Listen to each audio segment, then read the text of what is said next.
Our group has hepatitis C.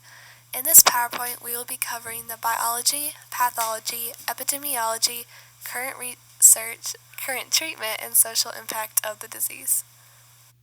To begin, we're going to start the biology of hepatitis C. Hepatitis C is a virus within the Flaviviridae family. Its nucleic acid is single-stranded RNA with a positive polarity. Unlike other viruses, it has a lipid bilayer envelope. The RNA positive molecule also has two untranslated regions at the 5 and 3 ends that codes approximately 230 nucleotides in length. It also has a large reading frame that encodes a polyprotein. The polyprotein is processed into structural and non-structural proteins. Structural proteins include E1 and E2. Non-structural proteins include NS2, 3, 4A, 4B, and 5A, 5B. The structural protein E2 plays a vital role in the pathology.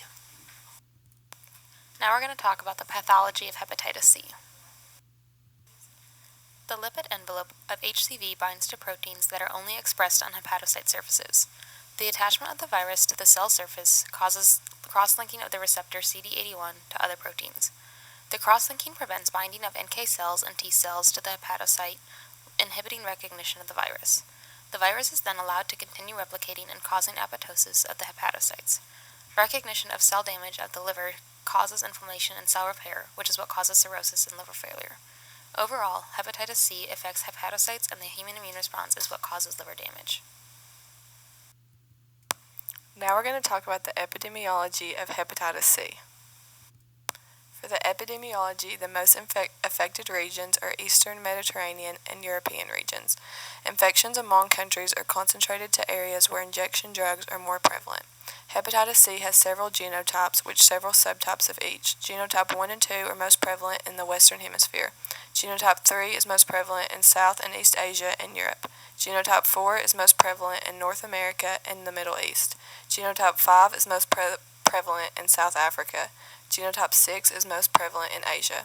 As you can see on the map, it is most common in Africa and Asia. It is prevalent in the U.S., but it is not as common. So next we're going to talk about the treatments for hepatitis C. For hepatitis C, there is currently no vaccination available. Antiviral treatment targets non-structural proteins that are used for viral maturation and replication. For severe cases, liver transplant with antiviral therapy is used.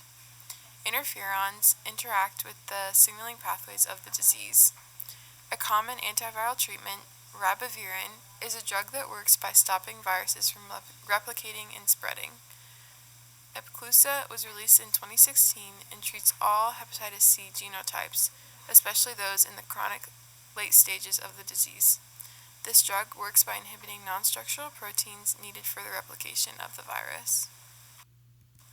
Antiviral therapy is by far the most common type of treatment for hepatitis C. However, these drugs can cost up to $84,000 for a 12-week course. Lifestyle choices to protect the liver are vital to prolonging the liver, such as avoiding alcohol consumption, avoiding NSAIDs, and avoiding natural remedies that can affect the liver. Hepatitis C is not considered to be cured until the disease is not present for 3 months after treatment. Now we're going to talk about the current research of hepatitis C. So for hepatitis C, there are currently hundreds of trials going on that include trials on vaccines, liver transplants, the safety of certain drugs, and also how hepatitis C affects other areas of our bodies, like our heart and lungs, and then also antiviral therapies. Additionally, hepatitis C does not yet have a vaccine, so many of the trials are focused on finding a vaccine for the virus.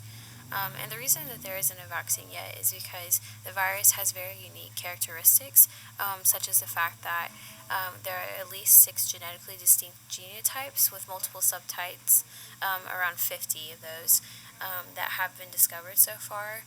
And due to these unique characteristics, it's very difficult to find a vaccine that will protect all of the variants of the virus.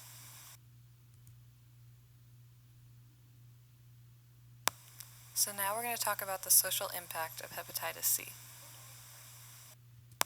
Being diagnosed with hepatitis C impacts patients physically, mentally, and socially. One impact it has is that people wrongly associate hepatitis C as being mainly a sexually transmitted disease, and so there is a negative stigma surrounding it. Another social impact that it has is the discovery of hepatitis C improved blood product screening in hospitals, increasing the quality and safety of our healthcare systems. Although there are a lot of major medical developments with medications for hepatitis C, most medications are expensive, which limits the amount of people that can use it. People that are at risk for hepatitis C are newborns with HCV-positive mothers, people with HIV, healthcare workers handling contaminated instruments, and people who have had a blood transfusion or organ transplant before 1992. Some ways to prevent getting the disease would be to not share needles, to choose tattoo and piercing parlors carefully, avoid direct exposure to blood or blood products, and to not share personal care items like toothbrushes or razors.